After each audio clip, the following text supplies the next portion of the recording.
បងគីគិតទៅស្នងកម្មគួរធ្លាប់ហាត់របងនៅចិត្តតែការបានទីលោកចិត្តឯងថាមិនអីត្រៀមលួងក្របីជួស្ដីមីព្រឹកឡើងបងនៅក្នុងស្រែតែគេជូនអូនទៅផឹកកាហ្វេអ៊ីនៅទីក្រុងផឹកអូនទៅខាប់អូនទីស្ទើរជាប់នៅស្ទើរបងអើយទៅថាត្រង់នៅរេអាកណ្ដាលដែរម្ល៉េះចង់ជួលវីមកជាង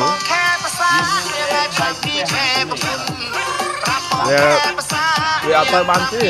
យ៉ាញពួកអាក្រែពីនោះមករស់ចេញប្រាក់ពីរម៉ឺននាងអើយឲ្យទុកមកខាន់ស្លាឲ្យប្រាក់ពីរម៉ឺននាងអើយឲ្យទុកមកខាន់ស្លាអត់មែននាងណាក៏អត់ថាតោកលោកទេចិត្តអីស្និទ្ធក៏បោកពងពោរស់ឲ្យទៅបានជប់បេះដូងអូនលេងបងទឹកភ្នែលីលងបោកស្ងាត់បងបាសសក់ជ្រោស្រែកបងថៃធ្វើរបងទីងធំបាយយកសង្សារយកស្វាស្ដាប់ធោអូនថាត្រូវការអង្គបើតូលេងបងលើកនាងងាញញញួរមកញញៃតោងគេ